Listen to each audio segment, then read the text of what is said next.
event organized by the Civil Service Race Forum and the Ethnic Minority Women's Forum. Before I introduce the panel speakers, I just want to give you all a very warm welcome and just a little reflection on the housekeepings.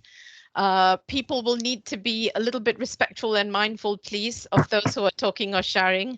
Really useful if you can keep yourself on mute if you're not speaking. There will be an opportunity to ask questions at the end of the session. When it comes to the Q&A, you can either put your hand up or you can post in the chat and we'll come to you. Again, if you can go on mute, we can hear people chatting. Thank you. What we'll do is we'll also provide the recording and a readout of the event and ensure that the questions are answered if we don't get to yours on time. I know we don't need to remind you, but just be kind and respectful. This is a forum that is safe and people are going to be talking about being different and being inclusive. And at the end of this, there's going to be a little evaluation form. So it would be really fantastic if you could fill that, and it will then help us get of what you'd like for us to do for the next time. Leslie's just posted the evaluation form in the chat. So I'm going to start introducing, to give you an idea, I'll be talking about the importance of the South Asian heritage today, their personal experiences and reflections on being South Asian, complexities of the importance of feeling represented, and how you can cultivate a sense of belonging. So I'm going to go to the panel speakers, and if you can just say a little bit about yourselves, how you describe your heritage, and maybe what you view as your ancestral home, that would be amazing. Bring first Anjali Juneja, who's a Deputy Director of EU Transition and International Units at the Food Standards Agency. Anjali, please. Hi everyone, really pleased to be here. So as Joanna said, I'm Anjali Juneja. I've been a civil servant for around 17 years. I joined as a HCO and have worked my way up. An interesting journey to say the least, had a few obstacles. But overcame them. So would I describe my heritage as Indian and my ancestral home as Indian? But with that comes many permutations, which we will explain as we go through the session. But that's me for now. Thank you, Anjali. Can I next bring in Zainab Sheikh, Senior Policy Advisor from the Family and Criminal Justice Policy Unit at the Ministry of Justice. Zainab, please. Thanks, Joanna. Hi, everybody. So I work in the EMWF and I've been working there for just under 3 years. I've been in policy for about 2 years, but before that, I was actually a secondary school teacher in London, so I'm a career changer. But I'm also the proud deputy chair, so proud is the EMWF Staff Race Network. In terms of my background, I would describe myself as Indian, specifically Gujarati. Both my parents were born in India and then moved here to start their family, so I was born here, but yeah. We'll speak in more detail, I suppose, about how I relate to my ancestral home. But I do have mixed feelings and quite complicated feelings about India. Thank you, Zainab. We're really looking forward to that. Someone's just posted in the chat about how their mind is blown by the number of people who are here. And that's amazing, I think. So thank you all for joining us. Can I go to Urusa Said, please, Head of Office and Private Secretary for the Minister of State, MHC, LG and Home Office. Urusa, please. Hello, hi everybody. My name is Urusa. I'm the Head of Office for a Joint Departmental Minister at MHCLG. So my ancestral home, I would definitely say, is Pakistan. I'm Pakistani. I'm a second generation immigrant. My parents came over from Pakistan and built their lives here. So I think my feelings towards Pakistan are generally quite positive. I've been brought up in a very traditional cultural way. So I have really strong ties to my kind of motherland, and I go back quite often as well. Thank you, Urusa. Last but not least, Kavita Favel, Business Analyst, Office of National Statistics. Can I bring you in, please? Of course. Hello. Hi, everyone.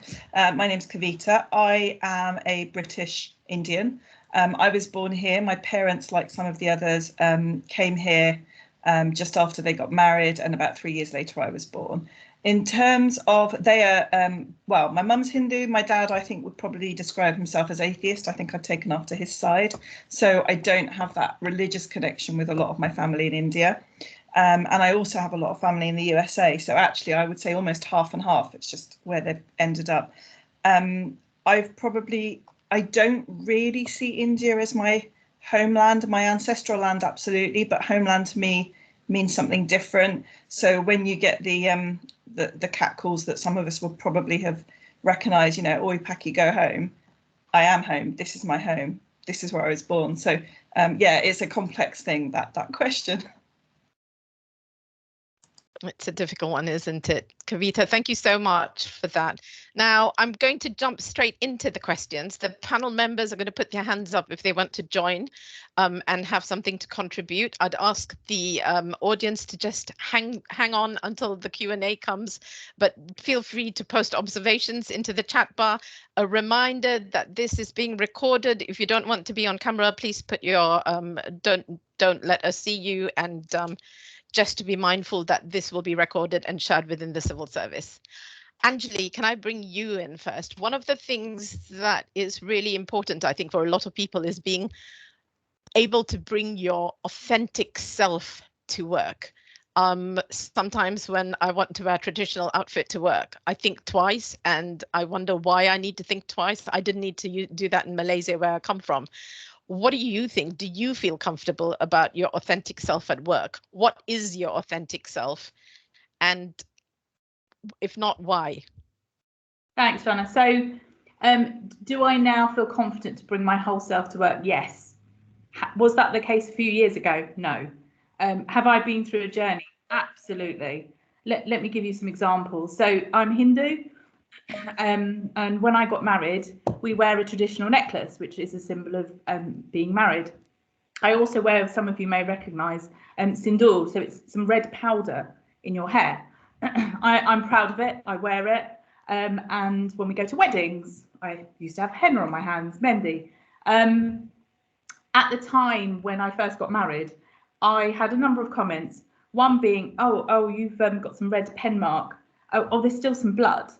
I don't mind people not understanding. What I do mind is when people make comments such as, did you forget to wash the felt tip off your hands? Did you not wash your hands enough? And these stains are still there. So that knocked me. And I thought, my God, I'm still living in this 21st century, but these comments are still being made. So it made me just inward looking. And just going, oh God, I still don't fully fit in. People are noticing those differences. 5 years ago, I became a mum. I've got two beautiful little girls. I've got a 5-year-old and a 20-month-old. Something in me switched. I just wanted to educate people. I want it to be different for my children. My two little girls, people not look at them by the colour of their skin, by, are they this? Are they Indian? Actually, are they second generation? What are they? So I started to speak about it much more. And actually, I was proud. I do wear, you can't see because we're on screen, but I do wear my sindoor. I always have this off. I've never taken it off in 11 years of marriage. When I have henna on my hands, I actually show people and go, oh, in the Indian culture, we do this. So now, absolutely. Do I hesitate if I wear an Indian top because I'm going to the temple after, because I'm quite religious? No, absolutely not. Because if I'm not going to try and change it, who's going to change it for my girls?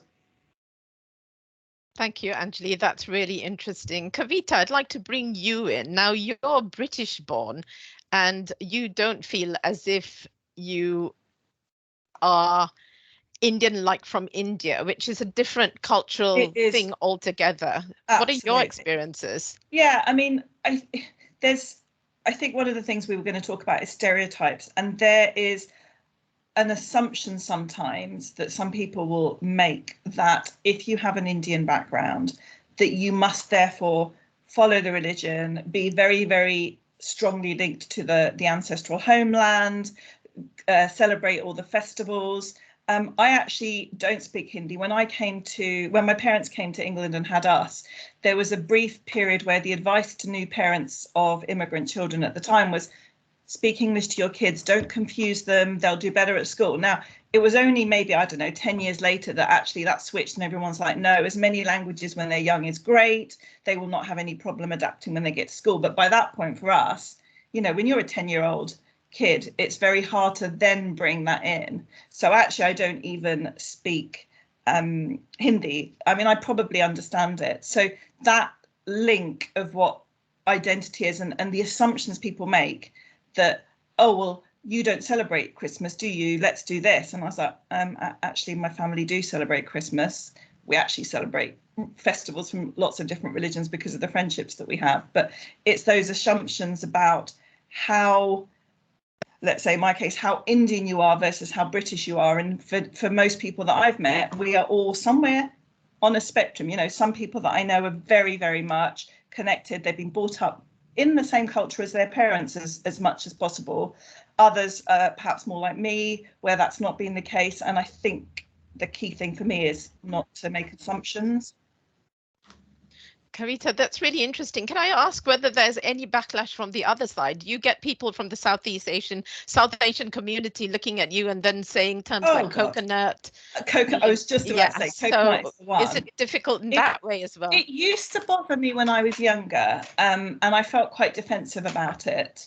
My parents made a conscious decision that whilst they would always make sure that we understood and learned about our culture, that we weren't going to be restrained into it. They said, we have made a decision to bring you up here, so our decision is that you can take on this culture. But I used to feel much more defensive, and I thought I had to defend their decisions and how I was as a result. Now I'm just like, I am what I am. I'm different to everyone else, regardless of where we were born and what our parents are. So that is just, I don't feel so defensive about it anymore. It's just what it is. I am who I am. Whether you want to call me a coconut or whatever, it just doesn't bother me anymore. Absolutely, there's a resilience that sort of comes with age and an acceptance that comes with. And it's what Anjali said as well about bringing your true self and being more willing to be your true self, your authentic self. I think for many of us that becomes easier the more experience in life and work and everything that we have. Thank you. Urusa, can I bring you in? Now you are obviously somebody who uses the hijab very beautifully. Is that something that you needed to almost get people used to? Was there a learning curve for people who surrounded you?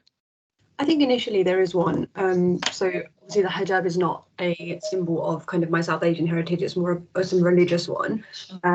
So I think there's a lot of confusion there sometimes. People don't necessarily have the education to understand what different cultural aspects are and what religious aspects are. So the separation there is something that is quite difficult to explain sometimes.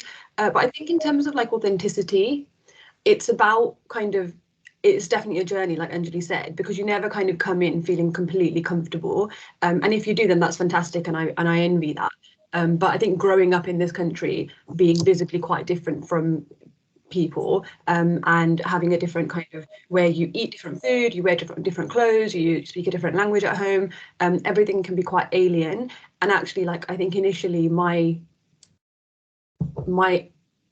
kind of approach to that was to reject my culture and to say, well, I don't, and kind of resent my parents for having this culture that made me stand out so much from my peers at school, or when I was in college or university or wherever it was. And then there's this journey of self-acceptance where you think actually these things are quite positive. Now I think all my colleagues could testify to the fact that I bring my authentic self to work. I never shy away from it. And also we have so much to bring in. There's so much there to bring in that everybody else can appreciate. It's a learning process for other people, whether your colleagues are Asian or they're or they're Caucasian or whatever they might be. There are always questions, and obviously you get the ignorant questions as well. But essentially, I think if you can bring it in a way where you celebrate your culture rather than shy away from it, there is a lot more of a positive response. And I think I spent a long time shying away from my culture when I was younger, be that the accent of my parents, or the very visible kind of different way of dressing that my mother had to the other parents at school. But now I definitely think I bring my culture in a way where I celebrate it. I wear whatever I want to wear. I eat whatever I want to eat. Actually, when I do bring in food that's my kind of from home, there's a massively positive response from everybody on the floor. They all want to kind of have some. They want to eat what I'm eating. So I think it's just now about celebrating it rather than hiding it away. Urusa, that's really interesting. Now, somebody made a comment on the chat saying that they wear hijab outside of work, but are too afraid to wear it at work. What would your advice to them be?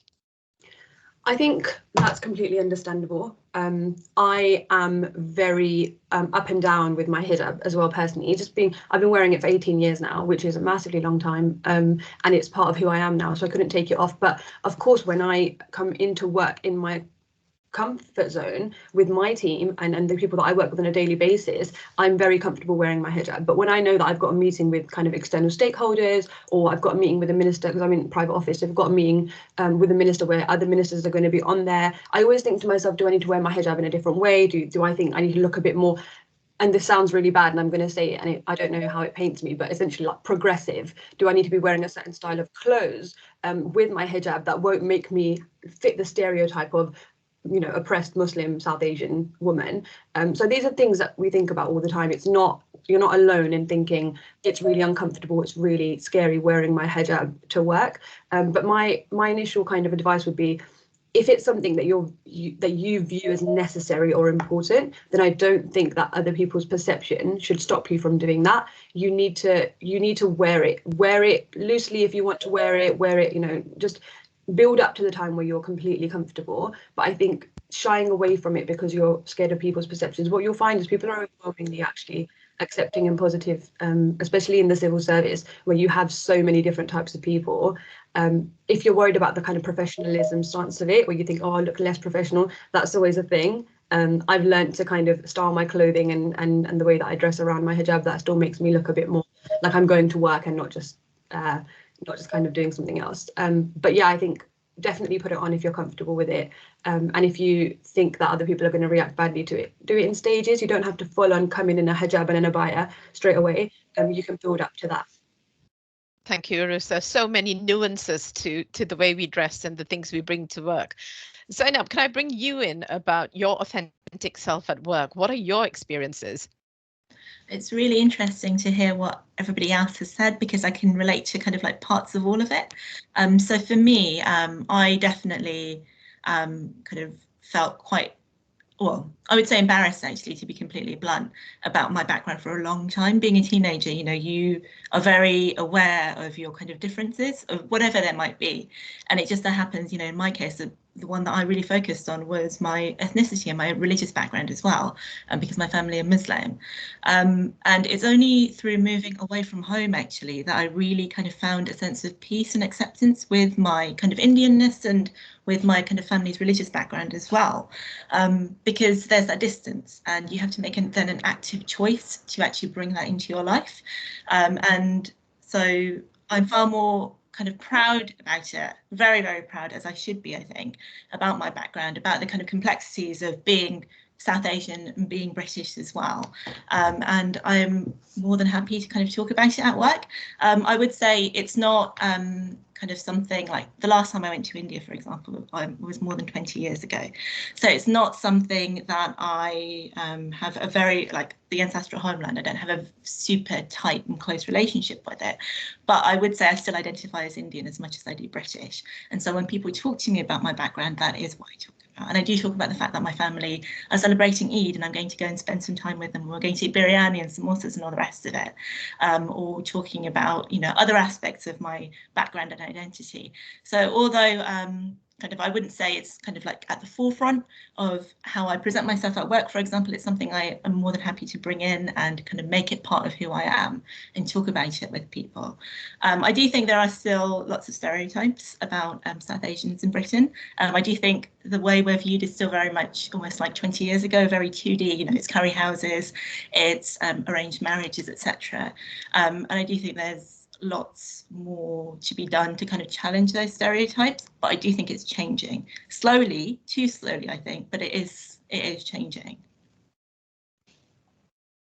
Zainab, thank you. Kavita, can I bring you in with some? Yeah, I was just reacting actually to two of the things that both Zainab and Arusa said, and it was about the food. And I have thought about this quite a lot recently, particularly because there has been, during pandemic, quite a backlash against my East and Southeast Asian friends, and there is a movement there that kind of said, hang on, you love me but you love my food but you don't love me, you accept my food, you want more of it but you don't want me.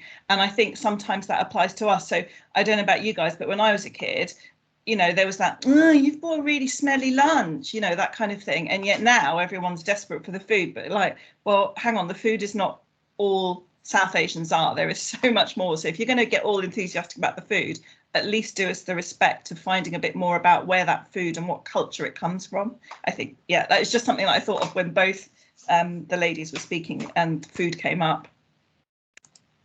That's amazing, Kavita, and I'm sure something that a lot of us have experienced as well, which takes us neatly into the next question. I want to talk about stereotypes and common misconceptions that people can sometimes have. Just a very quick anecdote. I was speaking to my mum on the phone the other day when in peacetime when we used to be in the office, and a colleague of mine, after I'd hung up, said to me, "Were you talking to your mum?" And I said, "Yes, I was." And she said, "How lovely. What language were you speaking?" And I looked at her and I said, "English." And there was silence all around. But it is like that. You speak a different English to your family, don't you, than you speak, because that's the self that you bring to work, which is different from yourself at home. Anjali, can I go to you? What are some of the stereotypes and common misconceptions that you feel that people have held about you? So I think I've had stereotypes of being this timid, quiet woman that can be told what to do, spoken down to. Some anecdotes are while I was working in policing, I had colleagues come in, I was on a police inspection, not met me before, started to give me their tea orders. And then when I said, no, that's not why I'm here, they said, oh, okay, you're the note taker. I was like, no, actually, I'm here to advise you on policy. Other stereotypes, when I was working in immigration and I was dealing with a number of solicitors and I was on the phone, we didn't give out our names, and I was dealing with a solicitor. We were talking, met in court, and his reaction was like, oh, you're not English. And I was like, excuse me, the way I speak English. So they're the anecdotes. And in terms of stereotypes, there's those traditional ones, but actually, do I fit some of those stereotypes? Potentially. My father was a very traditional Indian man. I worked, Joanna, you know, I worked as PPS in Home Office to the Permanent Secretary, Philip Rutnam, and I had a 3-year-old little girl at home. My father constantly said to me, what are you doing ridiculous hours? You should be at home. Your first duty is as a mother. And I was torn constantly because we had Windrush hit us, we had terrorist attacks, no deal. And I was constantly torn between my role as a mother, but being very ambitious. Now I openly speak about it. I used to hide it, go into a room in the office and ring my dad. And I will openly say this. I used to say, yeah, Dad, I'm home. Mira's asleep. I was in the office because I was like, I just cannot deal with this barrage. Did people understand it? No. They said, you're married with a child. Do you still answer to your father? That's part of my culture. I'm the eldest daughter of 3. He's still very traditional. He still has a huge influence in my life. So that's some of the stereotypes that's been about me. But equally, I'm open to say I fit some of those stereotypes because I'm proud of my culture and I respect my father, who has done so much for me. So yeah. Anjali, thank you. There was a question in the chat and someone asked, was that a long time ago or recently, regarding the police example that you shared? Not so long ago, put it that way, not so long ago. It's in the last 5-6 years. Kavita, can I bring you in about stereotypes and misconceptions? Absolutely. Yeah, I mean, there's always some. Some of them don't mean to be rude, but they come across. I'll give you an example. My family, my Indian surname was Gupta. Now, probably Gupta must be, I don't know, one of the most common surnames in India. There are, I don't want to say millions of us, but there are a lot of us. So my parents, from 2 completely different parts of India, were both Guptas before they got married. So the 2 misconceptions that my mum used to get exactly the same. They're both doctors. They're not stupid people, my parents. And I would get it was I'd be asked to put my mum's maiden name on a form and people would just assume that I was too stupid to know what a maiden name meant. So then I'd say, no, that was my mum's name. Immediately, oh, your parents married their cousins. That's what you do in India, isn't it? I mean, where do you even go with that kind of stereotype? And people, I don't get that as much recently, but that's happened more than once. I mean, that's not the other one I get on a similar vein is my husband is Caucasian white. We probably have much more in common with our culture than I would with somebody from India who grew up in India. But the first question I get when I tell people that I'm married to a white guy is, oh, did your parents disown you? Did they let you do that? What did that cause a big drama in the family? You know, those sorts of assumptions are so desperately stereotyped. And you really kind of have to laugh them off, because if you get angry every time, you would be angry all the time. So yeah, those are some of the stereotypes. And they're things, they're not, I would like to say that they're all old. No, not entirely, sadly. Zainab, you're shaking your head. Is this something that you sort of have come across as well? Absolutely. I mean, the idea around kind of our relationships and the real interest in our relationships, I definitely relate to that. I mean, I mentioned I used to teach before I moved into the civil service, and this wasn't just from the students, this was from other teachers too, being asked if I'd had an arranged marriage. I mean, you wouldn't ask somebody who was, for example, white that question. So I don't know why it's acceptable to ask us that question. But I think also, like, all the way through kind of my career, I definitely think there is a real kind of stereotype. I mean, there absolutely is, of South Asian women being meek. Absolutely. And that's something you have to constantly battle against. And it's almost like you have to prove yourself and prove that that's not true. But what if you're a naturally introverted person or a bit more reserved than this average? All of a sudden, that's the image that people have in their mind. It's not because it's just an aspect of your personality. It's because you're South Asian and you've been raised that way, which is absolutely ridiculous. It is really frustrating. You can probably tell that I find it really frustrating. And you have to kind of go over and above to be assertive, to prove yourself. I mean, even in job interviews, that is a stereotype you are having to fight against, jumping through hoops to prove that that's not you, which I think is really, you know, it's a really unfair burden.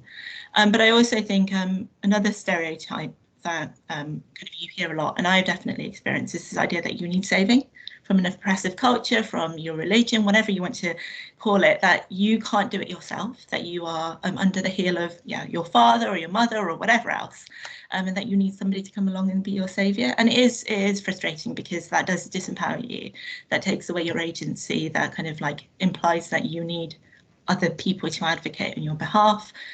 So yeah, luckily those aren't stereotypes I've had to deal with kind of like in the last year, but they are definitely things I've constantly had to I've constantly come up against in my time in kind of in my professional career, but also outside of work too. Thank you, Zainab. Arusa, so I'd like to put to you, do you think that people are being nasty when they stereotype, or do you think it's ignorance? And my next question would be, do you think things are getting better? Are things improving?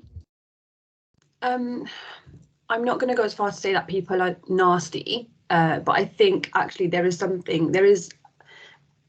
point where you have to accept that staying ignorant is nasty. Like, it's not about whether are you doing it on purpose or are you being ignorant. Like, staying ignorant, like, it's your responsibility to educate yourself. Do not assume that because you don't have anything to do with my culture, you don't need to know anything. That is part of the problem. Like, educate yourself on different cultures. Find out what different people, you know, believe in, or kind of their traditions are, what their backgrounds are like. It's not my responsibility to, as a South Asian person or a Muslim person, to educate everybody and also be the representation of that one thing. If I'm the only non-white person in my team, I'm not the representative for every Pakistani person that works in the department, you know, and I'm not the representation for every Muslim person that works in the department either. So staying ignorant, I think, is quite nasty. If you are somebody who's in a position of privilege, because it doesn't affect you, you don't need to find out about it. That is, I think, something you need to take away and really think about whether that's on your end. Is that just you being passive, or is that you being, you know, actively not helping the situation? What is allyship? It's finding out what you can actually do to solve problems. So I think that's the thing that people should think about. It's not like, oh, I didn't say it on purpose, or I didn't say that to be offensive. It's offensive that you are not bothered to learn more, or to correct yourself, or to be more helpful in the way that you speak to people.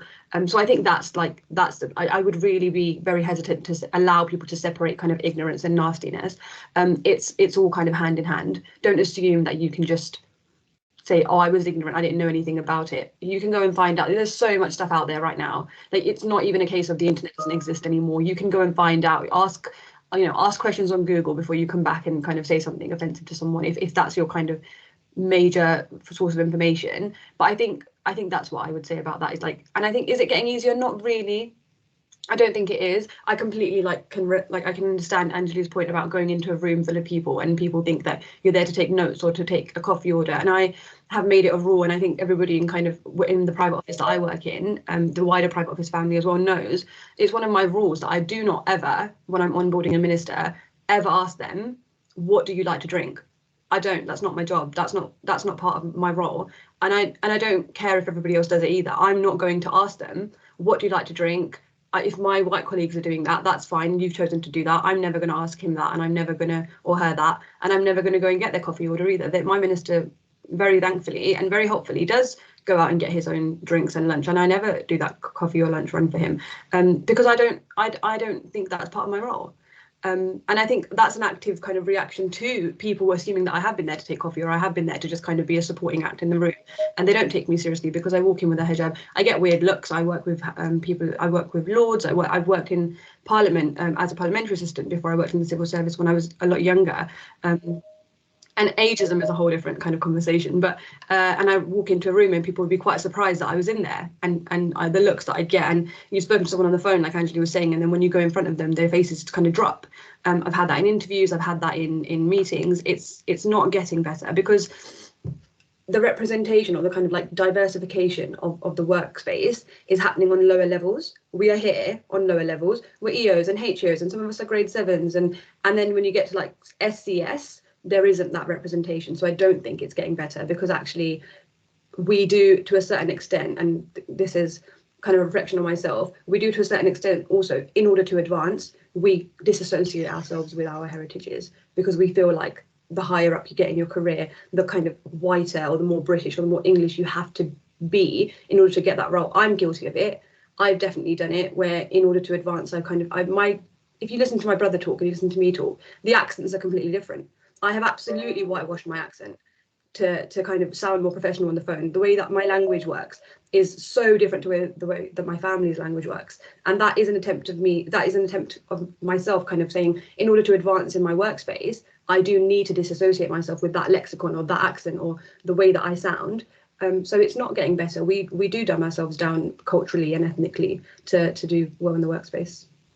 Thank you, Arisa. That's really painful to hear. Angeli, I'm going to bring you in because I know you have a lot to say in this space, being the first SCS South Asian in the Food Standards Agency. But as you're probably aware as well, there's a huge shift and a greater recognition that diversity and inclusion in the workplace is important, especially in the FSA. Is that enough?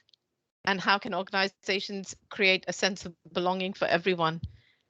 Thank you.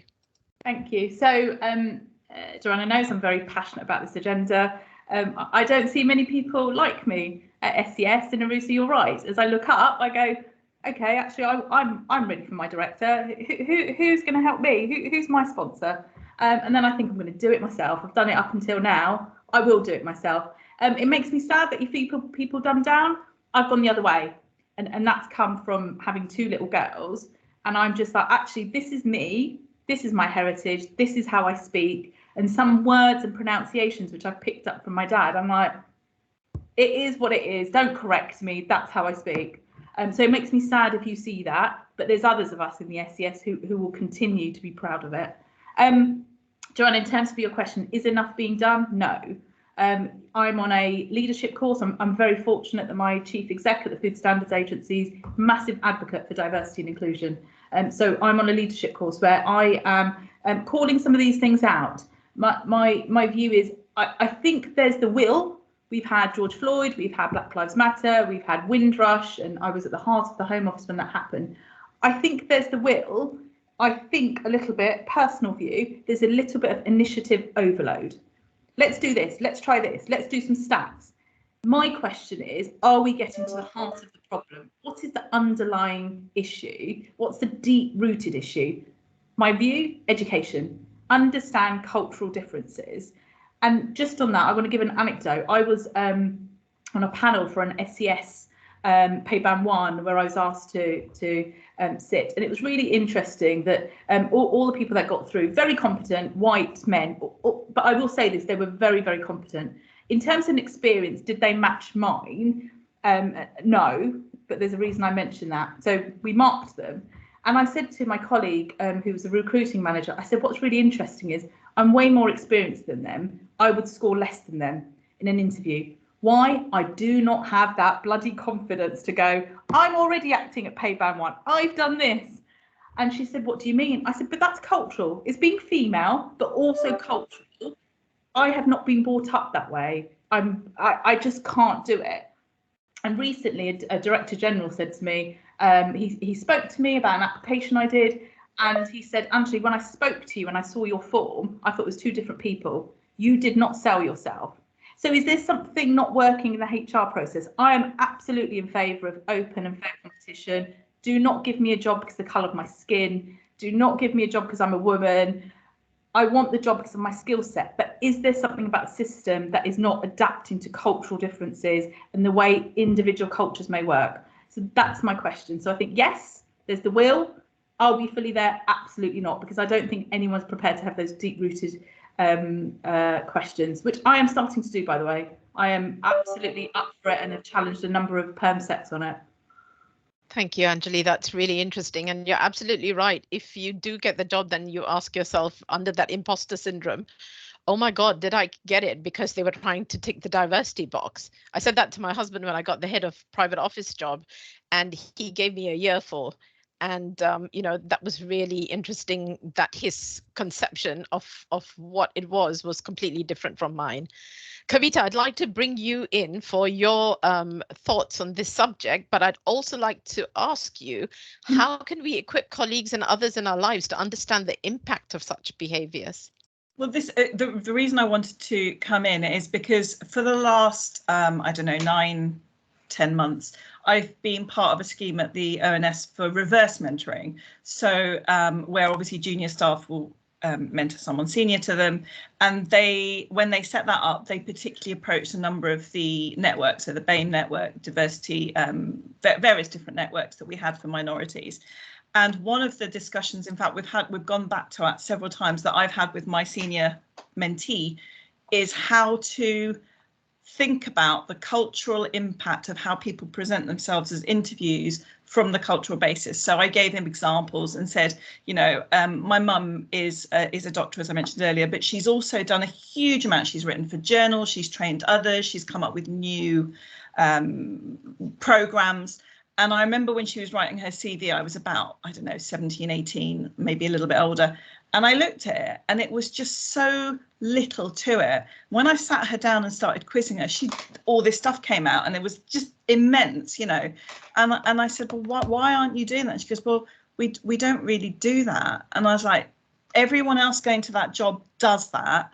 But that bit obviously is on I guess, people to learn how to play the interview game. But the bit for my reverse mentee was to talk about, remember that in some cultures, people will automatically talk about the team having achieved something. They will say we, because that's the culture. They wouldn't say I did this, even though in other cultures, someone would say, well, I did that. But actually, it's the complete opposite. They were a very small part of a team.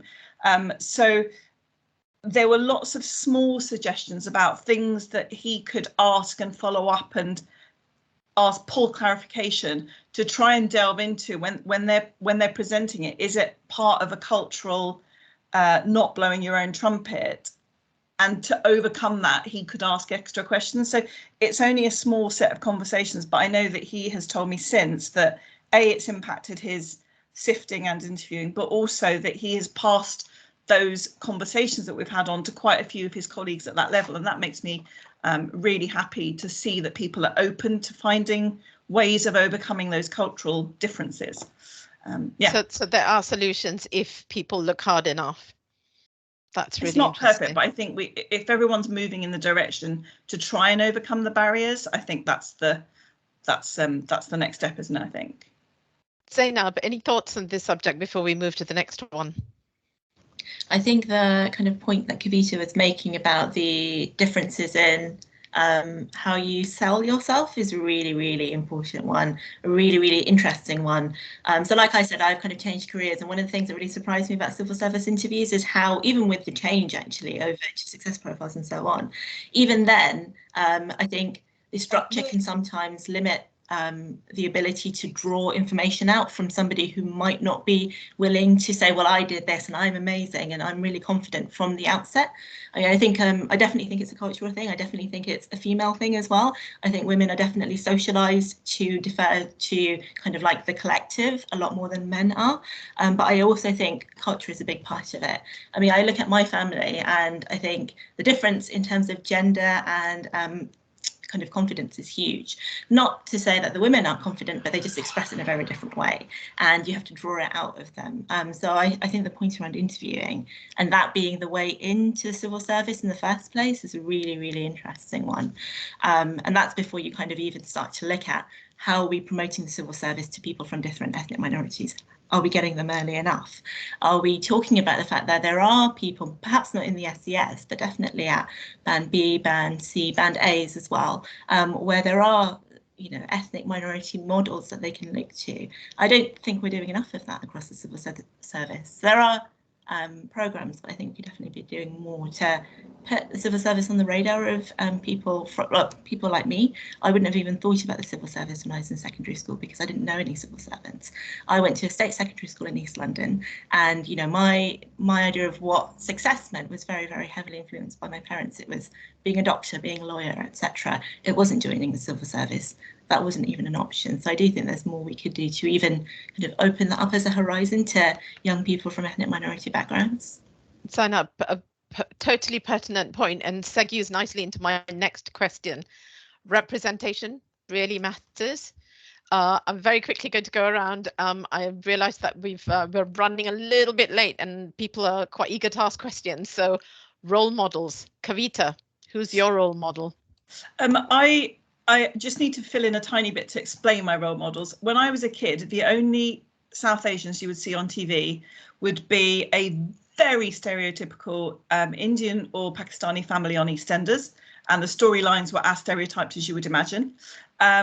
Or it would be blackface comedy characters in older things. I'm a child. I was born in 1971, just to put it into context. Well, I was in my mid-20s when Goodness Gracious Me first aired. Sorry, I feel slightly emotional about this. Ridiculous, really. It was a comedy show. I cannot tell you how important it was to see myself and my culture and all the stereotypes that I knew, but some of them obviously are true, represented by ourselves, but more than that, enjoyed by everybody in the UK. So, you know, my husband obviously knows my Indian family, but he would go into a white workplace and find that everyone was discussing it, which was really interesting. That to me was the first time that I saw South Asians represented positively and celebrated by the entire population in my life. And the way that it made me feel still. So I would say my role models are those guys, you know, Sanjeev Bhaskar, Meera Syal, the rest of that entire team. Seeing yourself represented in the media, we talk about this a lot, and people kind of, oh, why is it a big deal? Or why is it a big deal if little girls don't have brown dolls instead of white dolls? It does matter, because the more you see yourself, the more you feel that you are a absolutely normal part of that society. If you don't see yourself, then it's impossible not to think, well, I am different, and I'm not part of it, and I'm not seen as part of it. So it's hugely better than when I was a kid, but there are still problems. So even in dramas on TV, the only time they tend to cast a brown face is if that character has been written to be a brown character. You know, they need it to be a brown character. But there's absolutely no reason, in the same way that you could cast someone with ginger hair or black hair or blonde hair, you wouldn't think about it because it's not part of a big deal. I want to see more representation when it isn't just specifically, oh, that character has to be brown because they are. So there is still a way to go. But yeah, I am quite passionate about this one. Kavita, many people seem to have grown up with Goodness Gracious Me in the background, and people are helpfully putting on chat that you can catch up on YouTube and Netflix if anyone has the feeling that they need to catch up. Zainab, role models, who do you look to? I think a really recent actually role model is one of my university lecturers. So I went back and did a part-time master's in culture, diaspora and ethnicity. And that was a couple of years ago. That was purely because I wanted to kind of learn a bit more about the relationship between different kind of colonized countries in the UK and so on. But the lead lecturer there was incredible. She was this woman called Yasmin Narayan. And the reason I kind of see her as a role model is because she had this like incredible quiet confidence. She didn't need to shout about her achievements or her kind of her rightful place as the kind of lead on this very complex, very interdisciplinary course. She exhibited it kind of through everything she said, the way she behaved, and she was just so amazing in kind of bringing people into conversations and making them understand issues about racism, about prejudice, but without making people feel like they needed to be defensive. She was able to bring in people and get them to understand the perspectives of people who had kind of experienced racism, oppression and so on in a really, really engaging way and a very, very kind of gentle way, which is really something to see. Amazing. Someone who's walked in your shoes and understands the pressures you're facing. Urusa, can I bring you in quickly? Yeah, I'm going to break a stereotype here and be very like honest. Representation does matter, but I think in terms of role models, like I'm my own role model. No one's done what I'm doing now. And no one's done it in the way that I'm doing it now. My role model is me. When I look at what I want to be later, that's my role model. It's not anybody else, because actually, although I can take things from different people, I can take things from everybody on this panel. Like just listening to Anjali now, I don't have children, but I'm like listening to her talk about kind of how motherhood changed her. That's something I can take away positively. But in terms of role models, when you try and model yourself after someone, you have to remember that you are going to have different hurdles and different barriers. Take something good from everyone, but look at yourself.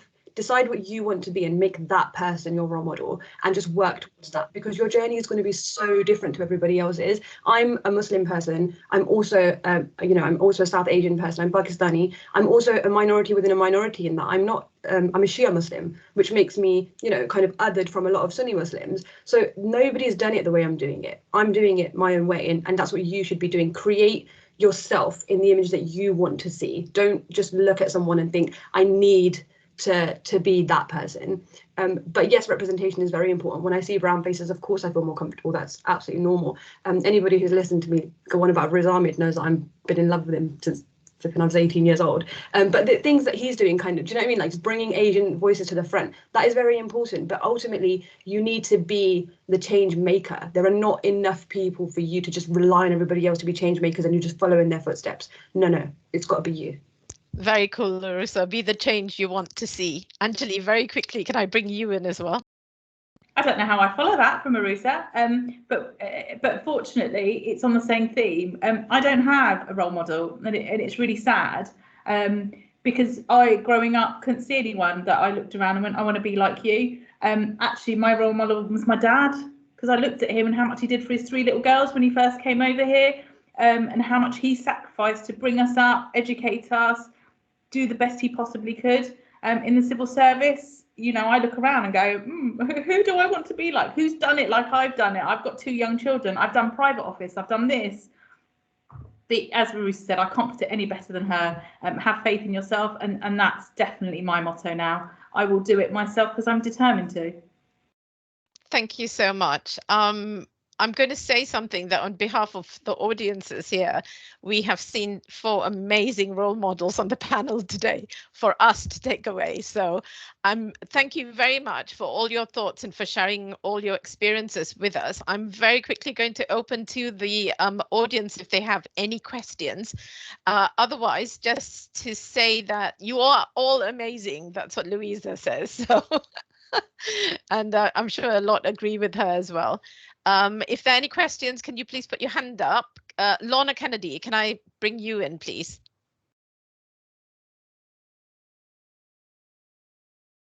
Hello. I don't have a question, but I just want to say how amazed I am by you all. So intelligent, such a fruitful discussion. Thank you so much. Really enjoyed hearing your thoughts today. Thank you, Lorna. That's brilliant. Shivani, can I just say that I can't really see who's putting their hand up. So if you put your hand up and if I can see you. Otherwise, Shivani Gadhavi? Yeah, it's, well, we say it the English way now. It used to be Godfrey, but we actually added an extra vowel for English people, so that says a lot. Yeah, as like everyone else has been saying in the comments, this has actually been the most fantastic panel I've watched, so thank you guys so much. I was actually quite teary listening to parts of it, even stuff like goodness gracious me, so I'm just very dramatic over here. I had one question, because I think it's something I think about a lot. I think there's two sides to kind of your South Asian identity and community. There's how people outside it are perceiving you and how you interact with that. And I think we've talked about it a lot, but there's the other side, which I try and be a bit conscious of, which is how we do things within our community. And it has two different levels. There's one, which is how South Asian people treat each other. And I think a big part of that is kind of the Hindu and Muslim interaction. Like, I know I had a lot of that growing up. I'm from a Hindu family, Gujarati, but all my family all my life have expressed strong anti-Muslim sentiment. It's just been a normal thing. And when I started getting older, I started saying, well, no, I don't like this. This sucks. This is part of the problem. And there's always been, I've been like a black sheep for saying that. It's almost like I'm saying something wrong or like ignorant by saying that. So that's one part, like, how do we have those discussions? Because I would like to, and with stuff like Modi being in charge and everyone saying, oh, that's really great for India, but I think it's actually, you know, quite dangerous. And how do we facilitate those discussions, and how can Hindu people like myself listen to Muslim people? And then the other side is problems that we're all kind of causing. So again, like, a lot of us have been raised to listen to a lot of anti-black comments, or I'm a gay person, so I've always felt uncomfortable and awkward because I've been raised to believe that if I talk about that with like older Asian people, especially within my community, they won't like it. So actually I took myself aside a bit from our community for a while because I thought they won't like me talking with them as a gay person. And it's only more recently I realized, no, it's just my parents kind of drilling that into my head.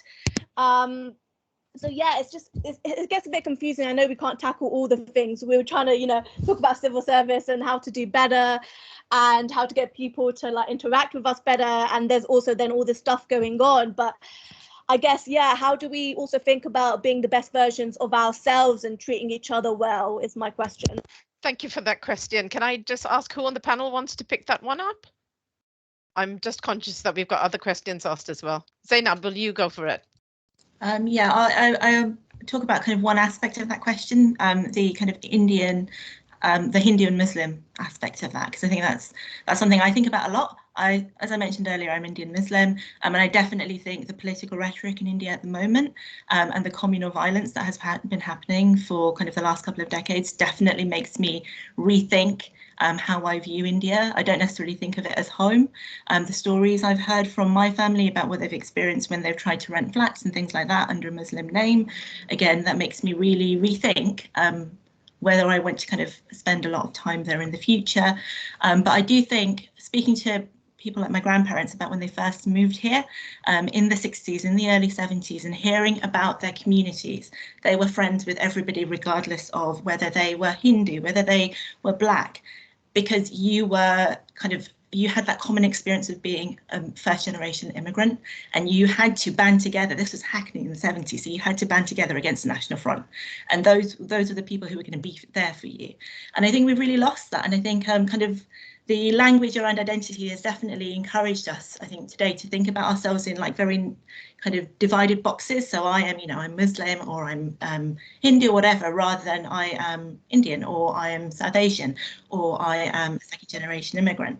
And I think that definitely does kind of lead to us having more conflict between communities. I think it's just the reason I brought that up is because I think it's a really interesting and really sad loss of kind of community spirit between the 70s and now. I can't even imagine kind of what my grandparents mentioned about having friends from all around the world, from all kind of backgrounds and religions today, because I think there's so much conflict between South Asian communities. It's really, really tragic. I'm sorry I don't have kind of a more positive note to kind of mention on that.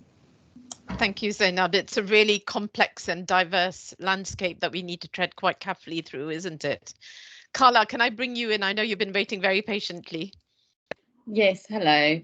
I think this is amazing. Thank you so much. I don't know, you know, I really want to get involved in more discussions like this. I'm so glad there's a group. Can we do this on a regular basis, though? I don't know how often we have this sort of open discussion with all these different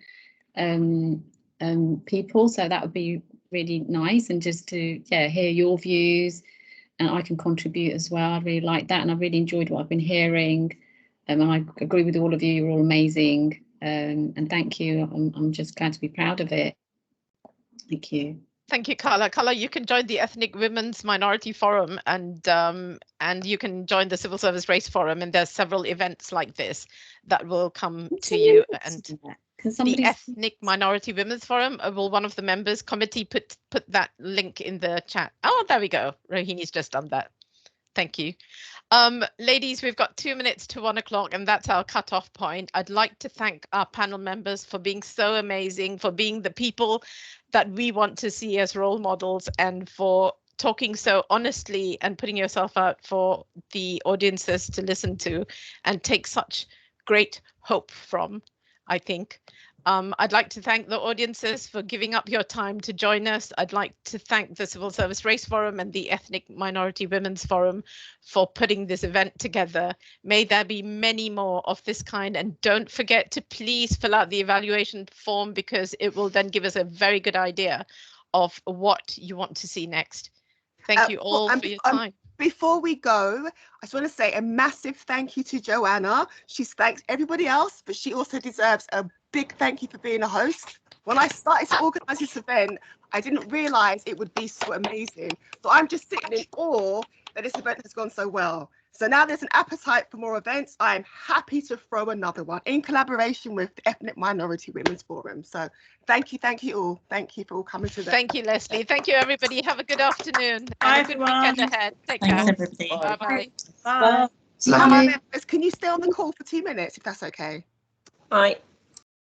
If you can, that'd be great. I'm just going to stop the recording now. Thank you. Bye-bye. Bye-bye all. Bye. Bye. All right, just try and stop the recording. I'll edit out. So ladies, thank you again.